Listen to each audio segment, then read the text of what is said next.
the Israeli scientist, I think his name's Raphael McCollum. He's the one who discovered THC about 25 years ago and then discovered the receptor sites, or at least worked on the team of... Worked on those and has also been involved in some of the endogenous cannabinoids, the natural substances we all have in our brains and bodies as well. Still very active. Right.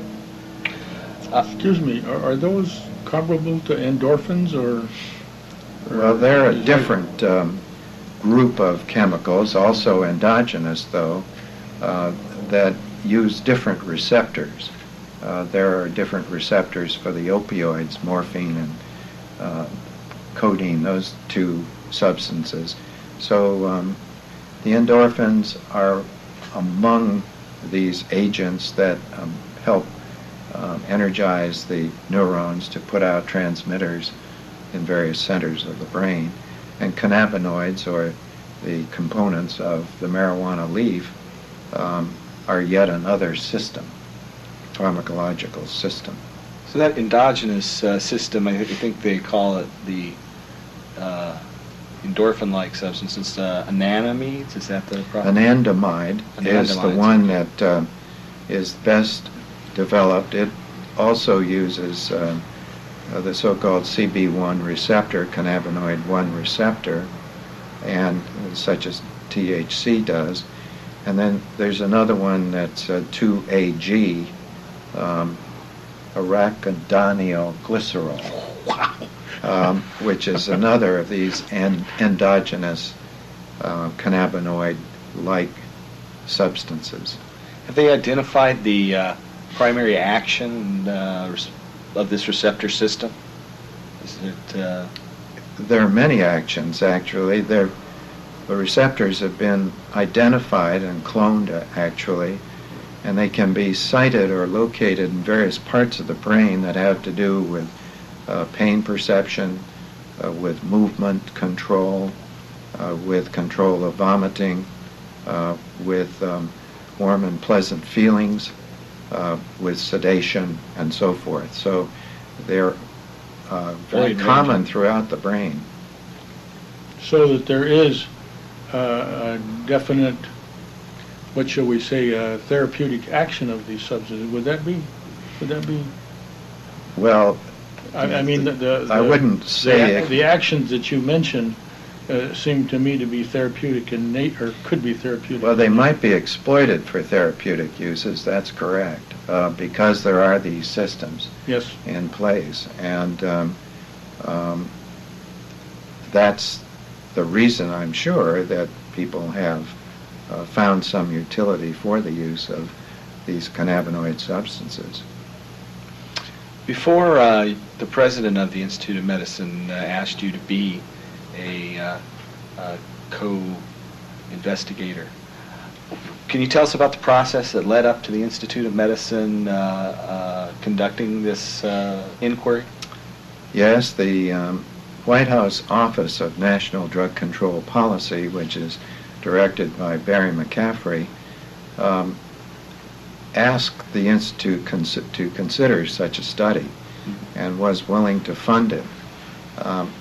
About the same time, a major foundation also thought this would be worthy of study, but the Institute thought it better, and so did apparently General McCaffrey, if only the one sponsor were responsible.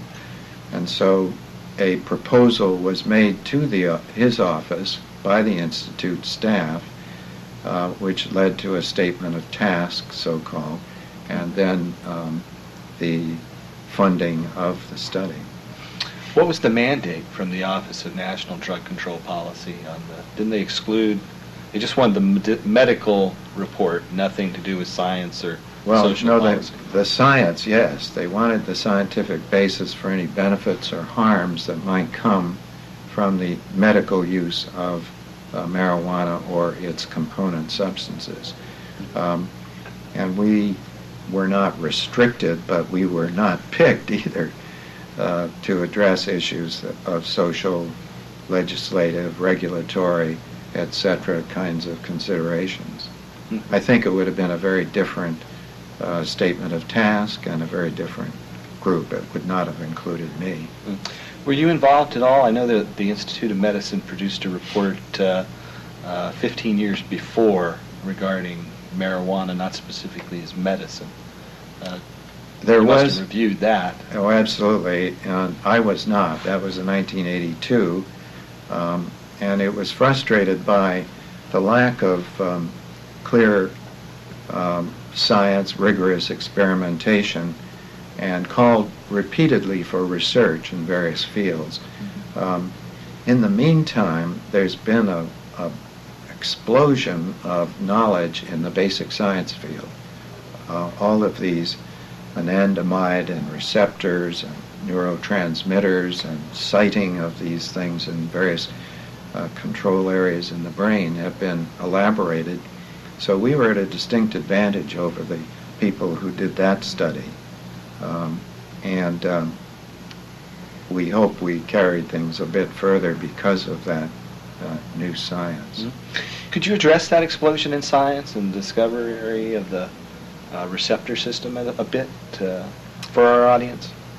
Well, it really was the identification of the receptors themselves, cloning them, sighting them wherever they were found, both in the brain and peripherally. The CB2, the cannabinoid 2 receptor, is primarily in the immune system and more peripheral nervous system, and CB1 is primarily in the brain.